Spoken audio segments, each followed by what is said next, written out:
제가 몇 가지 예를 들어 설명할 때 제가 무엇을 가리키고 있는지 한번 여러분들 맞춰봐 주셨으면 감사하겠습니다. 첫 번째, 오랫동안 가깝게 지내던 사람을 일컫고요. 두 번째는 나이가 비슷비슷한 사람을 지칭하는 말이기도 합니다. 세 번째는 좋을 때는 서로 기뻐하고 슬플 때 위로해주는 사람입니다. 네 번째는 옛날 속담에 간중과 포숙을 일컬어서 불렀던 말들입니다. 이 외에도 여러 가지를 설명할 수 있겠지만 이런 사람을 무엇이라고 부릅니까? 제가 원하는 답은 친구입니다. 친구. 이 친구는 친할 친자, 그 다음에 옛구자를 써서 오랜 시간 속에서 서로 알아감에 따라서 아름다운 관계를 유지하는 것이 바로 이 친구입니다. 훌륭한 친구, 좋은 친구, 아름다운 친구는 서로가 잘 알아야 돼요. 오랜 시간을 두고 알아야 돼요. 좀 전에 간숙과 포숙을 예를 들었지만은 두 사람처럼 아름다운 관계를 유지한 사람도 드뭅니다. 전쟁터에 나간 간중이 3번이나 도망을 쳤어요. 모든 사람들은 그를 향하여 비아냥거렸습니다. 사나이가 어떻게 전쟁터에서 한 번도 아니고 3번씩이나 도망쳤노. 그러자 그 중에서 포숙마는 간중의 마음을 알았어요. 왜 그가 도망칠 수밖에 없는 환경인 것을 알았다는 겁니다. 포숙의 간중에게는 늙은 어머님이 계셨습니다. 간중이 전쟁터에서 죽게 되면은 어머니를 봉양할 수 없었기 때문에 그는 효도하는 마음을 갖고 도망칠 수밖에 없었다는 것입니다. 다른 사람은 다 몰랐지만은 그에게 유일한 친구로 기억되는 이 포숙만큼은 간중의 마음을 잘 알았습니다. 그래서 우리가 잘 알고 있는 사자성어, 간포, 지교가 여기에서 나오는 이야기입니다. 이처럼 친구는 서로가 알아야 해요. 겉에 보여지는 행동보다도 그 내면 밑바닥에 흐르는 마음의 정서상을 캐치해야 돼요. 그럴 때만이 비로소 좋은 관계를 유지할 수 있습니다. 다시 오늘 본문 속에서도 이 부분을 언급하고 있습니다. 1절 상반절을 보면 오라 우리가 여호와께로 돌아가자 했습니다. 오라 우리가 여호와께로 돌아가자. 왜 여호와께로 돌아갑니까? 너무 거리감이 있어요. 하나님이 너무 멀게 느껴져요. 아름이 없어요. 그분의 의미를 몰라요. 그래서 여호와를 제대로 알 수가 없었지요. 그러면 어떻게 해야 합니까? 다시 3절 상반절에 있는 말씀처럼 그러므로 우리가 뭐라고요? 여호와를 알자. 한 번 더 강조합니다. 힘써 알자. 알아야 돼요. 알아야 돼요.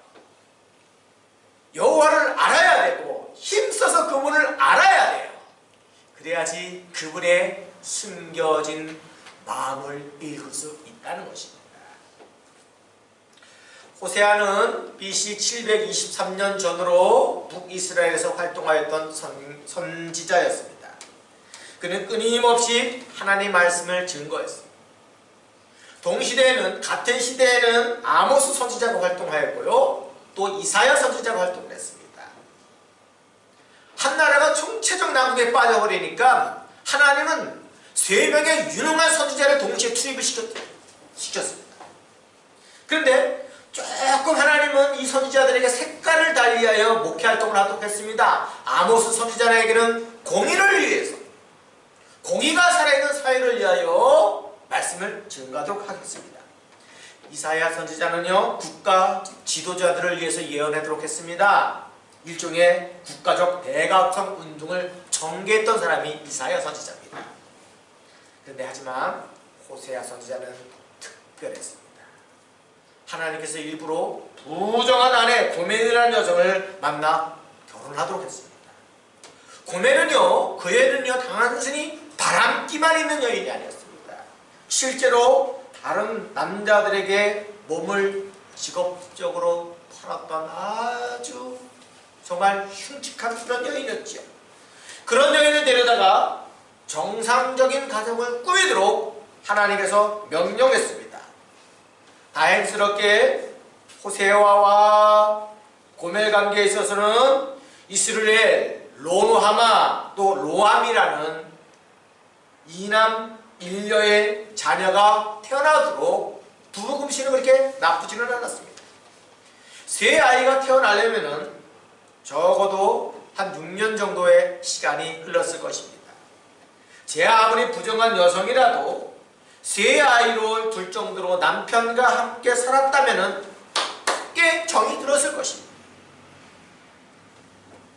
그러나 그것은 착각이에요. 고멜은 호세아를 몰랐어요. 고멜은 틀에 박힌 가정집이 좀 왠지 모르게 자기에게 좀 싫었어요.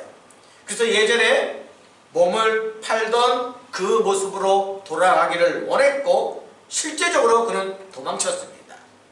그러면은 하나님의 명령에 의하여 호세아는 일정한 금액을 지불하여 또다시 자신의 아내를 찾아왔습니다. 그러기를 계속해서 며칠에도 반복했다는 것입니다. 남편 호세아의 입장 속에서는 환장한 노릇입니다. 왜 아내가 자기의 마음을 몰라줄까? 호세아 선지자는 꽤 좋은 환경에서 성장한 사람입니다. 그의 아버지의 이름은 브리에. 하나님 앞에서 쓰임받은 선지자였습니다. 오늘날 말은 목사님 가정이에요. 브리에라는 뜻은요, 빛나다, 반짝이다라는 뜻이 있어요. 그만큼 브리에 목사님은 거룩하게 생활하셨다는 것이죠. 이러한 이유로 세계적인 호텔 이름들 중에 하나가 더러 저기 유럽에 가게 되면 브리에라는 호텔 메인이 있습니다. 심지어 우리나라 한솔 제지에서 반짝반짝 빛나는 종이의 이름을 개발해서 만든 이름 자체를 브리에라고 이름을 만든 것도 있었습니다. 아무튼 간에 호세아는 목사님의 가정이에 반짝반짝 빛나는 아버지의 목회자 활동 속에서 아주 유복하게 성장을 했습니다.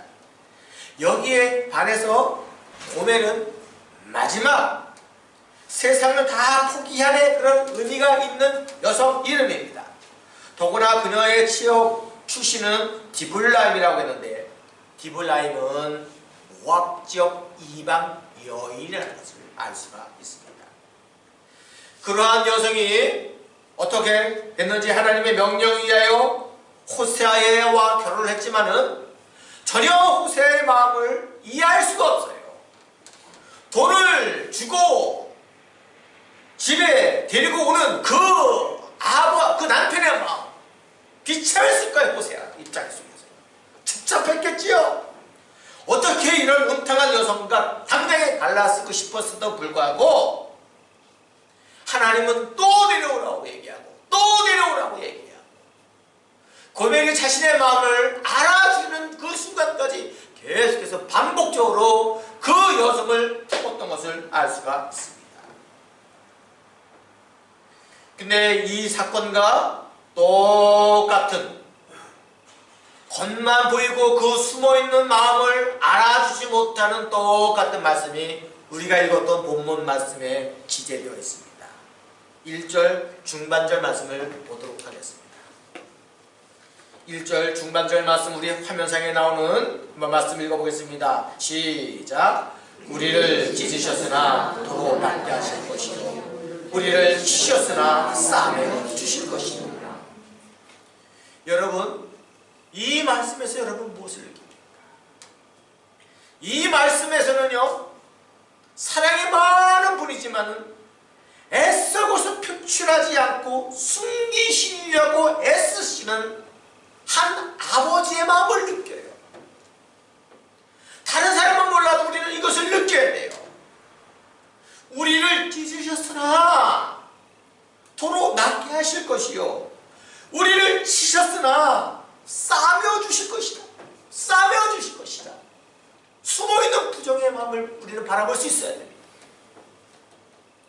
제가 자랄 때는 꽤 개구장이었어요.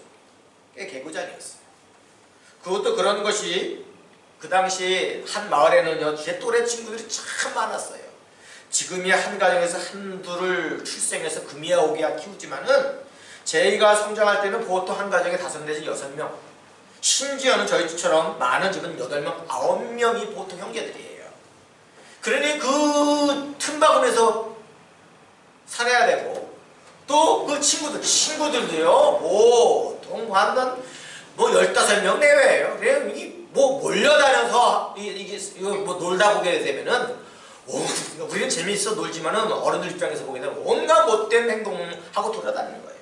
우리는 재밌어요. 재밌어 던진 한 돌멩이에 항아리가 깨졌어요. 그럼 어떻게 혼내야죠? 연기가 막 하늘로 솟구치는 저 연기 뚝뚝을 보니까 우리는 재밌어서 그것을 고무 함지를 갖고 그걸 막아버렸어요. 그럼 불 때는 엄마들은 어떻게 돼요? 그렇게 먹고 이게 개구장의 짓이지. 우리는 재밌어 깎아야 되고 막 먹는 거지요. 작은 잘못을 하게 되면은 어머니한테 혼나지요. 주로 말로써. 그런 문제는 아버지예요. 큰 거 한번 사건 터지게 되면은요, 아버지한테 혼나는데 아버지가 이미 한번 혼났다라면 그거는 초주급입니다. 쌀이 나무로 만든 회초리를 갖고 와서 사정없이를 알종다리를 내려치게 되면은 정말 죽는다고 아우성을 치지요. 근데 실제적으로요, 종아리를 잘못 맞으면은요, 피가 사무치고요, 없는 피가 터지더라고요. 여러분 경험해봤어요? 저는 경험해봤습니다. 정말 기절일보 직전에 가면서 나 아프지. 끙끙대면서 누워 밥도 안 먹고 자버려요. 그냥 자요. 그러면 엄마 아버지는 참 마음이 뭐랄까 찡하지요. 거기에 누런 안티프라민 듬뿍 발라져서 하면서 아이고 이 녀석아 그래 개구스럽게 놀아 개구스럽게 놀아 하면서 그 신음을 들어요. 저는 자는 척 하지 말고 다 들어요. 그 당시에는 몰랐습니다. 그 당시에는 몰랐습니다. 아픈 다리를 움켜쥐고 부모의 속마음에 그 우는 것을 저희는 몰랐어요. 그러나 틀림없는 것은 그것은 따뜻한 손길이에요. 부모님의 마음은 자녀를 낳아봐서 알아요. 어떤 사람은 어머니는 평생 동안 고등어 머리만 좋아하신 줄 알았다고 합니다. 하지만 자식을 키우다 보니 왜 어머니께서 고등어 머리만 고집하는 줄을 나중에 알았다는 것입니다. 철없는 자식의 입장 속에서는 찢으시고 치신 것만 기억을 해요. 왜 아버지 나를 회초리를 들었냐는 거예요. 그러니 찢으시고 치신 것만을 기억을 해요. 그래서 우리 아버지는 너무 무서운 아버지로만 기억되는 것이죠.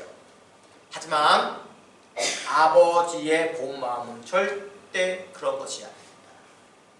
아버지의 찢은 목적은 또한 치신 목적은 다른 곳에 있어요. 철 좀 들으라는 것이지요. 겉으로는 근엄하게 보이지만은 아버지는 그 속에서 얼마 터진 찢어진 또 매 맞은 그 부분을 싸며 주기를 원하시는 분이 아버지의 마음이라는 거예요. 이처럼 철 없을 때는 모르지만은 철이 들면은 그 아버지의 찡한 마음을 알아가요. 이게 철 들었다는 것이지요.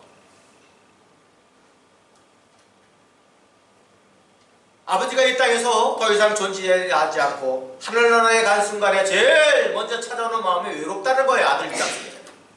내가 지금 이제 힘이 있고 지갑에 지금 돈이 얼마큼 있는데 우리 아버지가 콩국수를 좋아하면 콩국수 먹을 때마다 아버지가 생각이 나요. 찡하죠?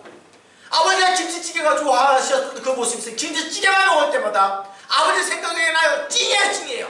철이 드는 거지요. 이제 알아가는 거예요. 알매예요. 우리 하나님 아버지도 마찬가지입니다. 하나님은 나의 인생을 찢으시고 치시는 분, 그래서 내가 원하는 일들을 작심하고 방해하시는 분, 내 기도에 전혀 응답해주지 않는 분, 얼마든지 우리는 이렇게 오해할 수가 있어요. 이스라엘 백성들처럼. 아니 호사의 부인 고멜처럼 좀 자녀를 셋 정도 낳았으면 알아야 되잖아요. 좀 현숙한 여인이 할지라도 좀 철있는 가정주부로서 돌아와서 가정 안방을 좀 지켜야 되는데 매번 나가기를 원해요.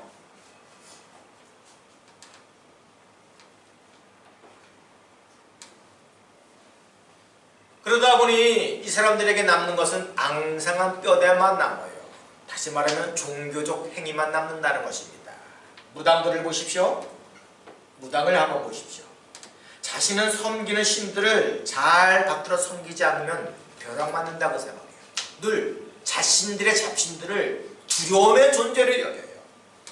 근데 제대로 된 무당들 한번 보면 얼마나 정성이 가득한지 몰라요. 새벽 4시에 일어나서 총화수 켜놓고 계속 하고 하루도 몇 번씩 예불을 드리고, 왜? 이렇게 안 하면 자신들이 섬기는 신이 노에서 자기를 찢으시고 치시느질라.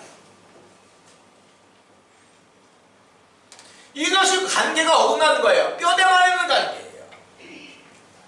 관계에만 신경을 쓰다 보게 되면은 우리 아버지는 찢으시는 분, 나의 인생을 치시는 분, 나의 삶을 속박하는 분, 고멜 입장 속에서는 왜 저 남편 이 혹덩어리 셋을 내가 왜 편하겠노? 나는 자유롭게 내가 이 세상에 나가서 사회에서 몸 팔며 살아가시도 자유로워 라고 생각하는 것이 고멜의 마음인데, 그런데 우리는 이 관계적인 면에 속에서보다는 관계적인 면에서 흘러 넘쳐야 돼요.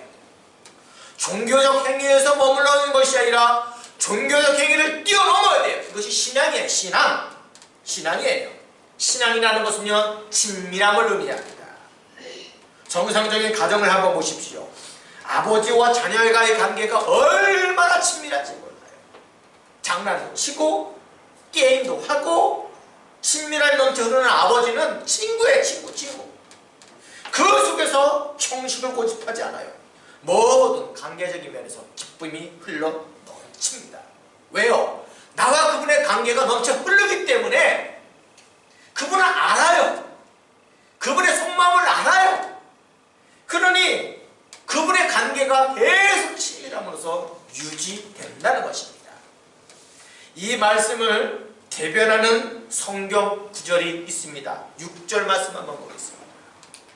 우리가 읽지 않지만 화면상에 나오는 6절 말씀이 지금까지 얘기한 것을 이 말씀 속에서 정리해보는 말씀인데 한번 읽어보겠습니다. 시작.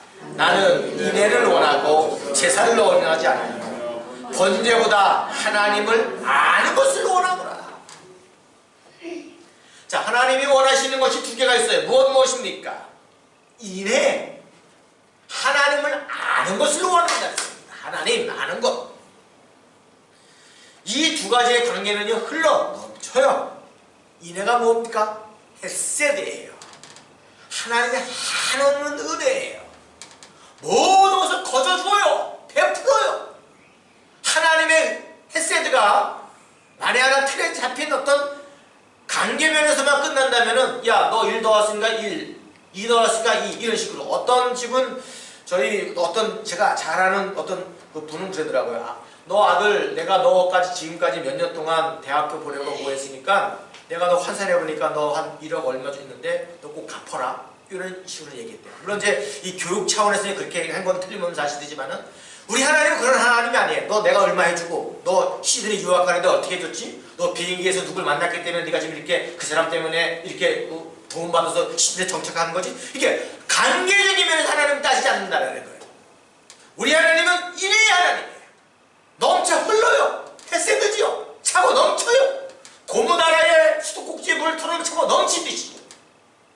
우리의 밥에 이 머슴밥 보세요. 밥에 차고 넘치잖아요. 식당 밥은 어떻게 해요? 깎아요. 넘치지 못해 깎아요. 우리 하나님은 인애의 하나님이시고 하나님을 아는 것입니다. 근데 우리들이 착각하는 것 중에 하나는 우리 하나님은 제사를 원하는 줄 알아요. 예배를 드릴 거. 이 예배를 안 드리면 내가 벼락 맞을 것 같고, 이 예배 속에서 내가 하나님과 내가 기도하지 않으면 무엇인가 잘못된 것 같고, 또 원하는 것이 뭔지 번제. 하나님 앞에 수양을, 양들을, 염소를 데리고 와서 번제를 드리는 것을 하나님 원하시지 않아요. 아니에요. 그러니 이러한 사람이 빠진 것 중에 하나는 우리 하나님은 나를 찢으시고 우리 하나님은 나를 치신다라고 생각을 한다는 것입니다. 우리는 이 땅에서 살아가는 것은 한마디로 말하면 덤으로 살아가는 것. 우리의 인생은 다 죽을 수밖에 없었어요. 그러나 주 예수 그리스도의 보혈의 피로 말미암아 우리는 살아났어요. 그 살아나는 것 자체는 그 이후부터는 덤이에요. 더 쉽게 얘기하면 우리는 공짜의 삶이에요. 하나님이 나를 모든 것을 다 지역에서 다 건너놨기 때문에 이후부터 살아가는 것은 그냥 공짜예요. 덤이에요. 그냥.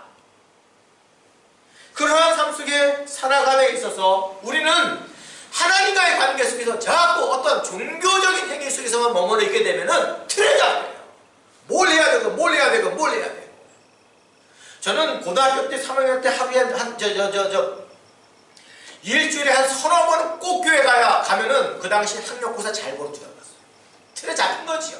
수요 예배도 빠진 적이 없어요. 금요 철학도 빠진 적이 없어요. 뭐 주일날 가서 예배 드리는 건 당연한 거고요. 근데 어느 날부터는 이것이 나에게 너무 옥새버리는 거야. 신앙생활이 꽁꽁 묶여버려요. 우리 하나님은 인애를 원하지.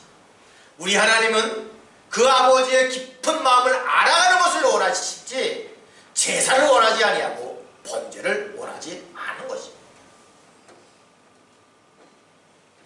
하나님과의 관계 속에서 깊게 들어가면 들어갈수록 자유함이 있어요. 기쁨이 있어요.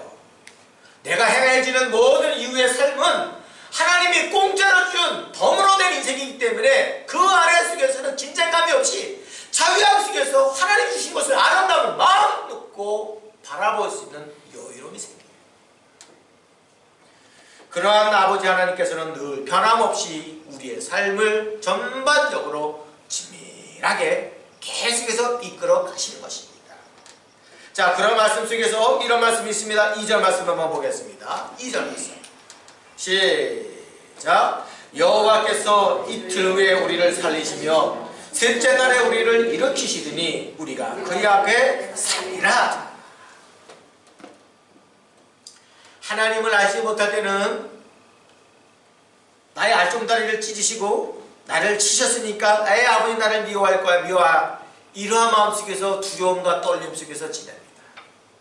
그런데 하나님은 알면 알수록 그 안에서 무슨 그 아버지의 깊은 속정의 마음을 발견합니다. 그럴 때 느껴오는 것이 바로 2절의 말씀이에요. 여호와께서 이틀 후에 우리를 살리시고 셋째 날에 우리를 일으키시더니 우리가 그 앞에 살리라. 이제는 더 이상 두려움이 존재하지 않아요. 하나님은 나를 치신 하나님, 나를 벌신 하나님, 나의 기도에 응답지 아니하신 하나님이 아니라는 것을 알아요. 그러니 이틀 후에 살리시고 셋째 날에 다시 일으켜 세우십니다. 다시 한번 정리합니다. 첫째 날에는 찢으시고 치셨어요. 그러나 이틀 날에는 우리를 살려주시고 셋째 날에는 우리를 다시 일으켜 세우시고 한 걸음 더 나가서 그 앞에 살아가게 만드십니다. 날짜별로 따져가게 되면은 이것은 죽음에서 부활하신 예수 그리스도를 상징합니다. 예수님은 찢으시고 매 맞으셨고 죽으셨습니다. 그럼 어떻게 됐습니까? 이전에 있는 말씀처럼 제3일 만에 다시 부활 승천했습니다. 우리는 부활을 믿는 성도들입니다. 예수님이 부활하신 것처럼 우리는 틀림없이 부활할 것입니다. 그러나 저는 오늘 설교에서 이 부활은 죽음만을 의미하지 않아요. 이 땅에서 일어나는 모든 삶 속에서 하나님 우리를 부활을 체험하게 만들어요. 첫째 날에는 사랑과의 관계 속에서 찢었어요. 사랑과의 관계 속에서 나의 모든 것을 치셨어요. 그 사람이 왜 오해를 했는지 몰라요. 나를 그렇게 싫어하는지 몰라요. 그러나 둘째 날, 셋째 날에는 그 사람과 관계를 다시 한번 회복시켜 주세요. 이것이 바로 부활시간이지요.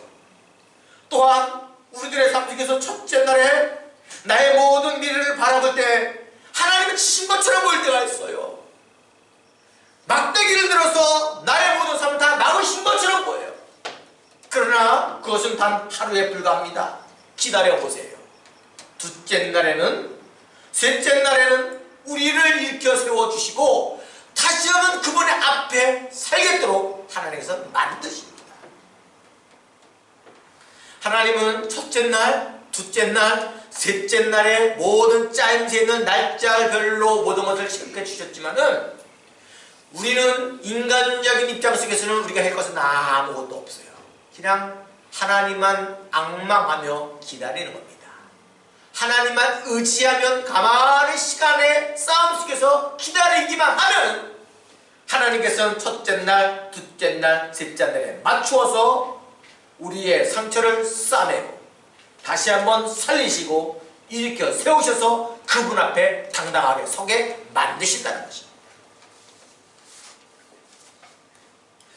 저는 이 첫째 날, 둘째 날, 셋째 날 중에서 가장 다 중요한 말씀이지만은 가장 중요한 것 중에 하나가 말 마지막에 우리가 그의 앞에서 살라는 겁니다.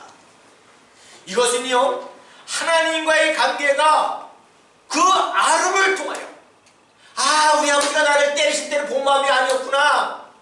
아, 하나님 나를 치신 것은 우리 하나님의 근본된 마음이 아니었구나. 그 숨어있는 아버지의 마음을 알았다는 확신 속에서 그의 앞에서 살리라는 거예요. 부활신앙으로 나오는 거죠.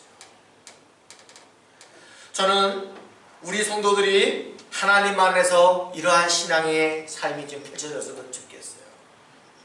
그러기 위해서는 오늘 설교 제목처럼 오라 우리가 여호와를 알자, 힘써 알자. 하나님을 알아야 돼요. 하나님을 아는 만큼 하나님과 나와의 관계가 깊어집니다. 형식적에 치우친 신앙이 아닌, 종교적 행위가 아닌 살아있는 신앙으로 우리가 바뀌어요.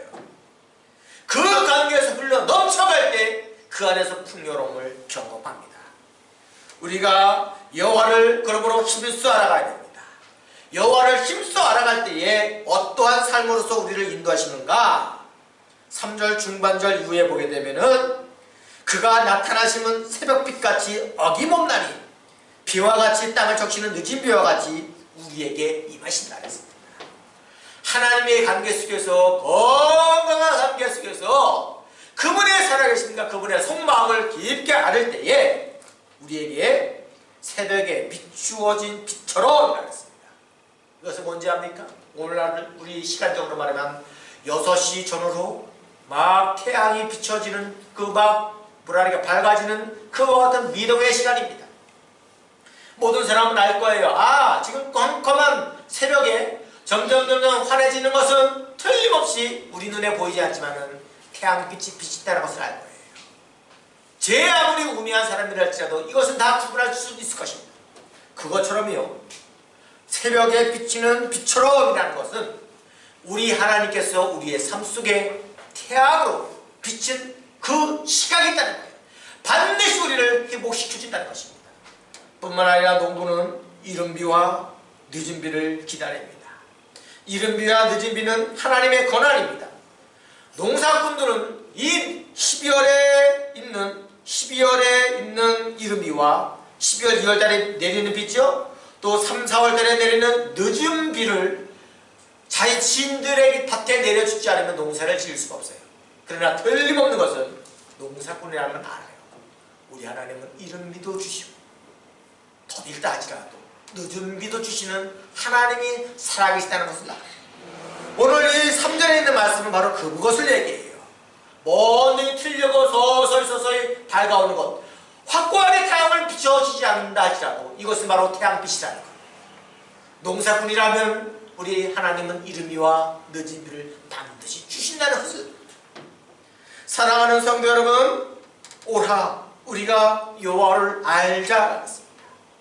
하나님을 알 때에 우리의 모든 것이 종교적 행위가 사라집니다. 틀에 잡힌 딱딱한 무서우신 하나님, 우리를 찢으신 하나님, 우리를 치신 하나님이라는 마음 자세가 다 사라진다는 것입니다. 그러므로 우리가 여호와를 알면 알수록 우리 하나님은 인애의 하나님, 제사보다 그 어떤 번제보다도 하나님을 알아가는 일도 귀하게 여기신 하나님.